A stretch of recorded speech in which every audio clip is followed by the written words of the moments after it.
Oi Book Crushers, aqui é o Henry Beneto para o nosso segundo final de semana do Veda 2017 do canal da Minha Estante, e hoje eu trago para vocês aquele nosso vídeo extremamente tradicional de começo de mês. E obviamente vocês sabem qual é, eu estou falando do diário de leituras do mês de março de 2017. Vocês pensaram que eu não ia rebolar minha bunda hoje, né? Muito bem, esse wrap-up não vai ser tão recheado quanto eu gostaria. Eu tive bem mais leituras do que fevereiro, com toda certeza, mas não foi tão movimentado quanto janeiro foi, infelizmente. Mas foram livros muito bons. Foram ótimas experiências de leitura e, obviamente, eu estou super empolgado para compartilhar elas com vocês. Espero de verdade que vocês gostem do vídeo e continuem comigo até o final. Vamos lá? Muito bem, e para começarmos esse nosso vídeo de leituras do canal Na Minha Estante, vou falar obviamente sobre a leitura que já teve opinião aqui no canal. Eu estou falando de Vitória e o Patife, da Meg Cabot, lançado por aqui pela Editora Galera, que ganhou uma vídeo opinião nessa semana de Veda mesmo. Vou deixar o link aqui em cima e aqui embaixo para quem quiser assistir. Foi o meu primeiro contato com romance de época mais tradicional e o meu primeiro contato com a Meg Cabot escrevendo romance de época, e foi assim uma experiência fascinante e incrível, divertida, muito gostosa. Conhecer esse outro lado da Meg Cabot foi sensacional e eu devorei Vitória e o Patife. Enfim, eu falo um pouquinho melhor sobre todas as coisas incríveis que eu achei sobre Vitória e o Patife e também os pontos negativos do livro. Sério, de verdade. Vamos lá assistir ao vídeo que tá super legal. E já que estamos falando sobre romance de época aqui no nosso vídeo de leituras, vamos falar sobre a minha segunda leitura do gênero que eu realizei nesse mês. Não poderia ter sido outro além de O Duque e Eu, da Julia Quinn, lançado por aqui pela Editora Arqueiro. E eu finalmente tomei coragem e peguei esse livro para ler, e o que eu posso dizer é que eu estou completamente apaixonado pela Julia Quinn. Mas antes de começarmos a falar por que eu gostei de O Duque, vamos falar sobre a história que o livro traz, obviamente. O Duque vai contar a história do Duque Simon Barset, um rapaz de 27 anos de idade, e da Daphne Bridgerton, a menina mais velha da família dos Bridgerton. E nesse primeiro volume nós vamos conhecer o porquê do Simon e da Daphne terem se envolvido, terem se apaixonado. Logo no primeiro capítulo do livro, a Julia nos apresenta o passado da vida do Simon, onde a mãe dele morreu no parto dele. O pai dele tinha expectativas altíssimas com o nascimento dele, já que ele era o único filho dele. Mas eis que o que acontece, o Simon, ele tem problemas na fala, ele é gago, e por isso ele teve um atraso muito grande na fala. Apesar dele ser uma criança muito inteligente, de até aprendido a ler e escrever, ele só foi começar a falar com 4 anos de idade. O pai achava isso inadmissível, achava que ele não era digno do nome da família, e tratava o garoto da pior forma possível, assim. O cara era um cretino com a criança, sem sombra de dúvidas. Esse relacionamento problemático do Simon com o pai vai acabar afetando muito ele, e por isso ele não vai acreditar na instituição da família, ele não quer se casar, ele não quer ter filhos. E quando ele volta de uma viagem do mundo com uma fama de libertino, porque ele fazia de tudo para não seguir os caminhos que o pai dele queria, ele descobre que o pai dele está morto e que ele agora é o duque da família. Isso torna ele o solteiro mais cobiçado da época, e ele simplesmente não quer isso, ele não quer ter nada a ver com isso. É aí que entra a Daphne Bridgerton. A Daphne, ela é a irmã do melhor amigo do Simon. Tanto que quando ela conhece o Simon, eles não sabem disso. A Daphne, ela já tá na idade de casamento, a mãe dela já tá desesperada, porque já se passaram uns 2 anos mais ou menos, e ela não aceitou nenhum pretendente que apareceu pra ela. A questão é que todos os pretendentes que aparecem pra Daphne são ruins, por assim dizer.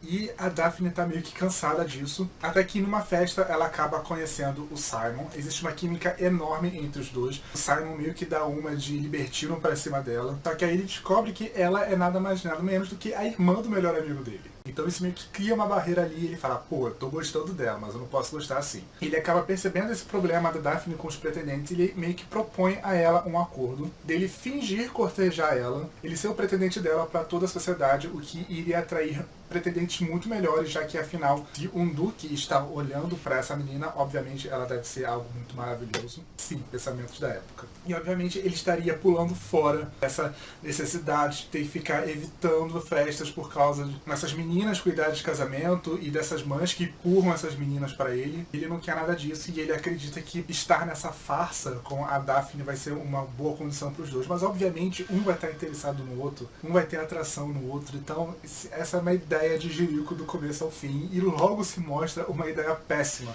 Vai dar muito problema, vai dar muita merda e dá muita merda. Basicamente, esse é um resumo, assim, bem tosco da história do que eu. Enfim, como eu disse pra vocês, eu fiquei extremamente apaixonado pela Julia Quinn com esse livro aqui. Mesmo eu tendo expectativas altíssimas, eu achei ele uma leitura extremamente gostosa, uma leitura deliciosa. É um livro narrado em terceira pessoa. Ele tem toda essa ambientação do século XIX. Os capítulos dele são enormes. A diagramação dele é daquela horrível que a Arqueiro faz de terminar um capítulo e já começar o outro. Mesmo assim, é uma leitura terrivelmente fluida. E olha que na semana que eu peguei esse livro eu não tinha tempo para ler ele, porque eu tava preparando o Veda e etc e tal. Mas sempre quando eu parava para ler, eu lia vários capítulos de uma tacada só. Tanto que quando eu cheguei na metade do livro, eu pensei, não, eu vou ler esse livro a sério. E eu passei a noite inteira lendo a segunda metade do livro e eu não conseguia parar e eu não via as horas passando. Porque a narrativa da autora é muito fluida. A forma como ela constrói a história do Simon e da Daphne é incrível, é gostosa, é encantadora. Isso vindo de uma pessoa que teve problemas terríveis com o Simon, porque ele faz muita escrotice no decorrer do livro. No final, assim,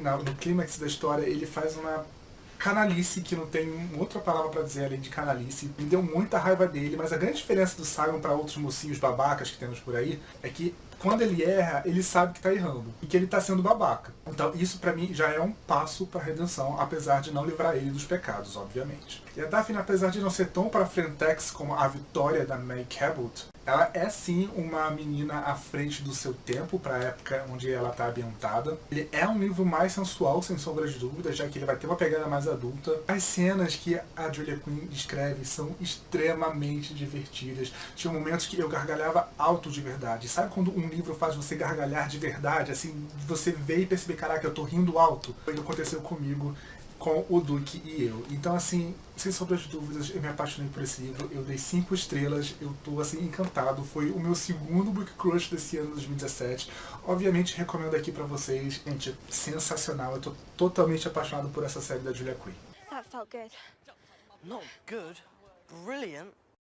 Além de do que eu fiz a leitura de 2 mangás nesse mês de março. O primeiro deles foi o incrível Feridas, do Otsushi, ilustrado pelo Hiroki Ohara, lançado por aqui pela JBC. Esse aqui vai ser um one-shot, um volume único que vai misturar drama contemporâneo com toques de realismo fantástico. E nós vamos conhecer a história desses 2 meninos aqui, que é o Kiego e o Asato. O Kiego basicamente é um menino problemático ali do ensino fundamental. Ele vem de um lar praticamente destruído, a mãe dele fugiu de casa, o pai dele é alcoólatra e tá em estado terminal no hospital, e ele tem uma relação extremamente problemática com o pai. E agora ele tá vivendo com os tios, assim, simplesmente não dão uma foda pra ele. E depois de uma briga, onde um valentão da escola meio que zoa ele por causa do pai, o Kiego, ele vai ser mandado pra uma turma de especiais, de alunos especiais. Lá ele vai conhecer o Asato, que é esse menino novo na escola. É super tímido, é super retraído, não fala com ninguém. E tem toda uma aura de mistério por trás dele.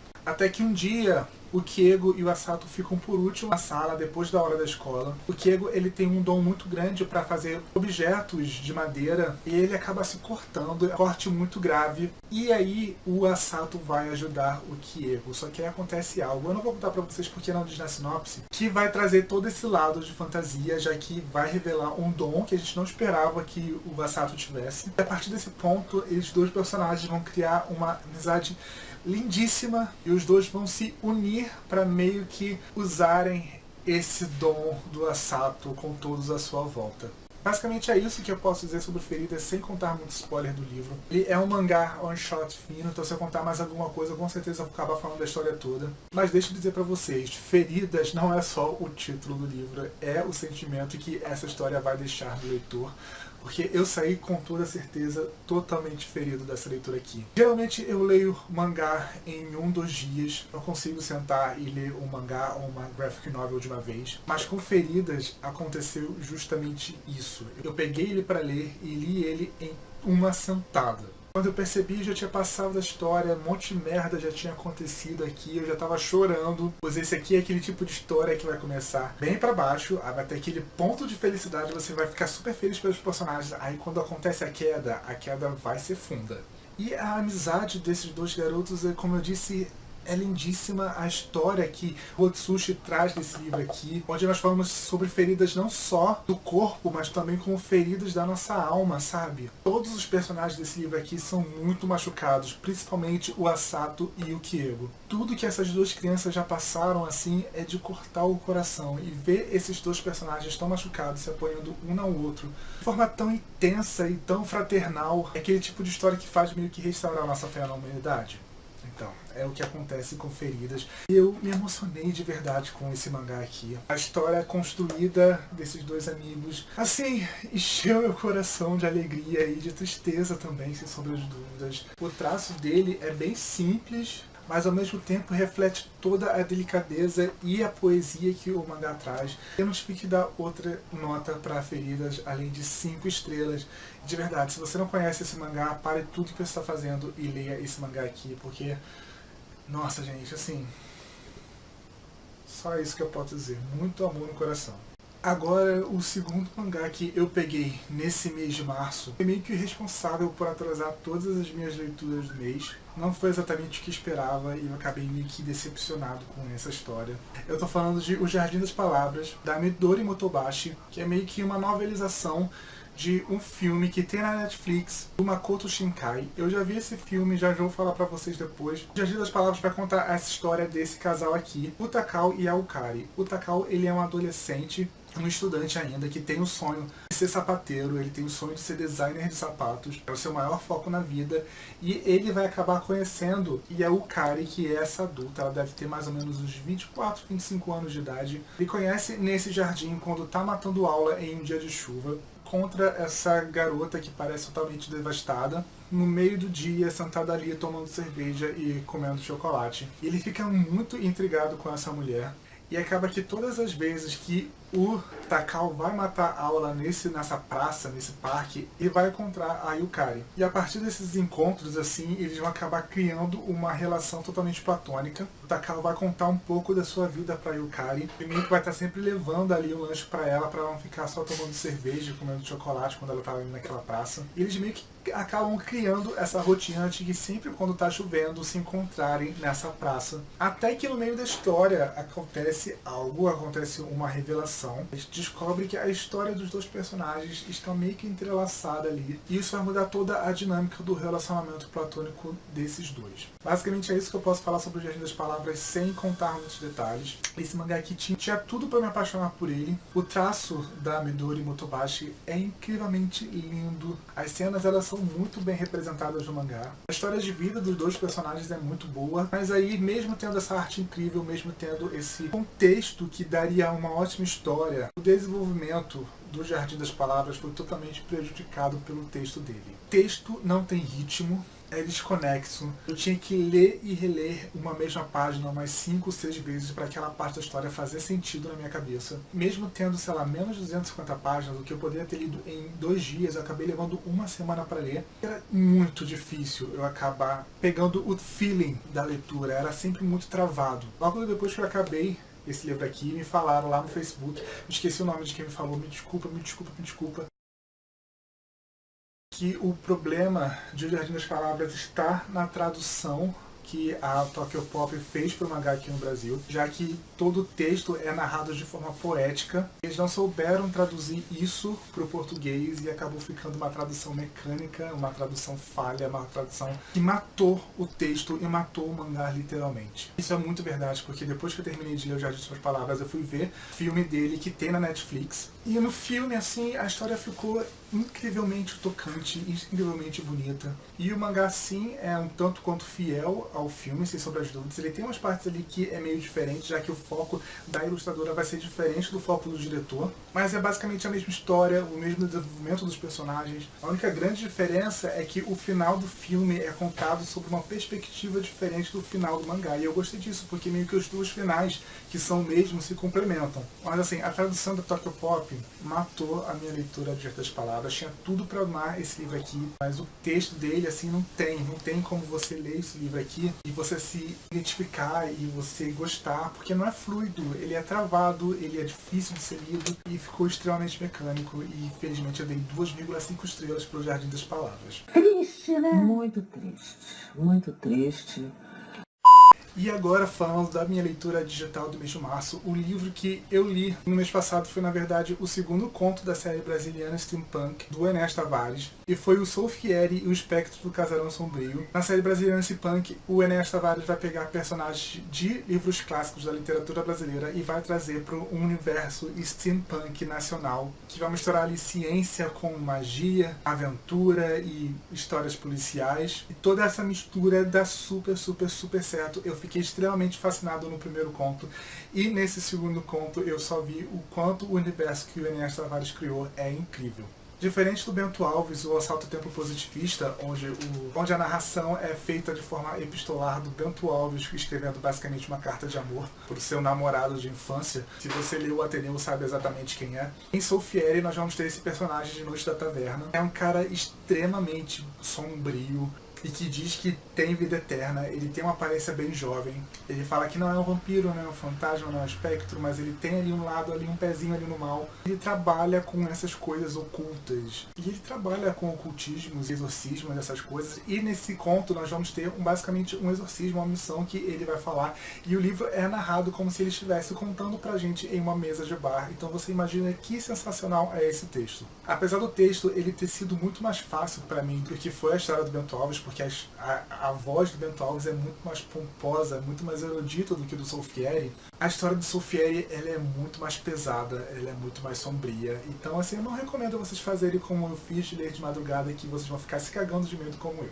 Então nós vamos ter o Solfieri contando essa história, essa missão que ele acabou de realizar em um casarão do Porto Alegre, que tem essa família que está sendo assolada por um fantasma, e eles acreditam que esse fantasma é o fantasma do pai, do patriarca da família que morreu faz pouco tempo. E ele está ali atormentando a esposa e as duas filhas, só que assim, quando o Solfieri vai fazer esse exorcismo para livrar a casa desse espectro maligno, as coisas dão muito errado. E acabam que vários segredos vão sendo revelados, assim, os segredos são ultrajantes, sabe? Daqueles que faz a gente se revoltar. E a história não é pesada só por essa parte, mas também pela forma como o Solfieri realiza os exorcismos dele. Já, como eu disse lá no começo, ele é uma criatura que tem um pezinho ali no mal, então o exorcismo dele não vai ser exatamente um tradicional da igreja, que a gente conhece basicamente isso.